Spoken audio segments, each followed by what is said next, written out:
Hi, this is Dr. Karen Becker, and today I want to talk about vaccinosis. I talk a lot about vaccine dangers here at the Mercola Healthy Pet site, and I often mention a condition called vaccinosis. Since vaccinosis isn't recognized by most traditional veterinarians and isn't something many pet owners have ever heard of before, I thought it would be helpful to do a short video to explain the condition. First, let's talk about what vaccinosis isn't. Vaccinosis isn't an acute, often immediate adverse reaction to a vaccine.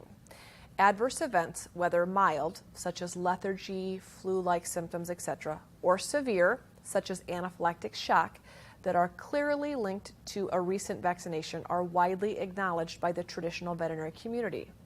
Unfortunately, these reactions are considered by traditional vets to be occasional aberrations of a basically safe procedure. Vaccinosis, on the other hand, is a problem only holistic veterinarians seem willing to acknowledge. It is a reaction of a pet's body to vaccines that have been injected repeatedly. These chronic reactions to not only the modified live virus contained in the vaccine, but also to the chemicals, adjuvants, and other components of tissue culture cell lines, as well as possible genetic changes that can be induced by vaccines. Dr. Richard Pitcairn defines it this way. Vaccinosis is to be understood as the disturbance of the vital force by vaccination that results in mental, emotional, and a physical change that can in some cases be a permanent condition. According to Dr. Pitcairn, vaccines that are intended to protect pets against acute natural diseases actually create chronic conditions with features of the disease the vaccine was supposed to prevent. This transformation happens in the laboratory, where natural viruses are modified in order to make vaccines. Where the natural virus would trigger a strong immune system response, the modified lab-created virus in the vaccine doesn't elicit much of a reaction by the animal's immune system. Instead, it creates chronic disease. The delivery of a vaccine is also very different from how a natural disease develops in an animal's body.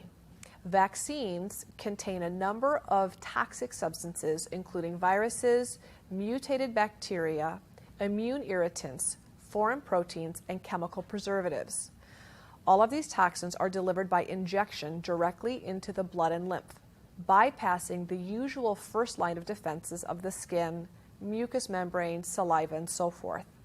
So not only is the virus in the vaccine unnatural, by the way it enters a pet's body, it is also very unnatural. When you look at the situation from this perspective, it's easy to see how abnormal immune reactions are triggered by vaccinations. The strength and balance of every animal's immune system is different, so there's no way to predict how much danger your pet is in from exposure to the modified virus contained in any given vaccine, or the many toxic ingredients it contains. That's why I strongly encourage pet owners to avoid all unnecessary vaccines and revaccinations. It's also why I do not vaccinate any animal dealing with any type of illness.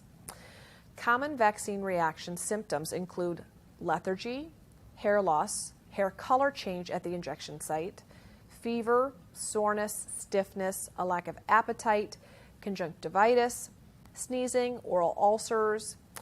More serious reactions can cause immunosuppression, behavioral changes, vitiligo, weight loss, reduced milk production in lactating females, lameness, granulomas, and abscesses, as well as hives, facial swelling, allergic hypersensitivity, respiratory disease, and allergic uveitis. Very severe reactions include injection site sarcomas, which is a type of cancer, anaphylaxis, autoimmune arthritis, polyarthritis, hypertrophic osteodystrophy, autoimmune hemolytic anemia, immune-mediated thrombocytopenia, thyroiditis, glomerulonephritis, myocarditis, post-vaccinal encephalitis or polyneuritis, seizures, abortion, congenital abnormalities, embryonic or fetal death, and infertility. Since the introduction of dog and cat vaccines, the traditional view of their use has been that they are safe and can really be given as frequently as once or twice a year. This approach, tragically, has caused a tremendous amount of suffering for millions of pets. As the truth about vaccine dangers slowly emerges, even traditional veterinary organizations and practitioners are acknowledging that vaccines are not benign, and the better safe than sorry veterinary tools that they were once using really aren't that way. My recommendations for vaccinating your pet can be found in several videos, articles, and interviews here at the Mercola Healthy Pet site. Most importantly, I don't recommend any automatic revaccinations at any prescribed intervals for any pet. If you believe your pet could be suffering from the negative effects of overvaccination, I strongly recommend you work with a homeopathic or holistic vet to create a tailor-made vaccine detox program to assist the body in recovering from vaccinosis.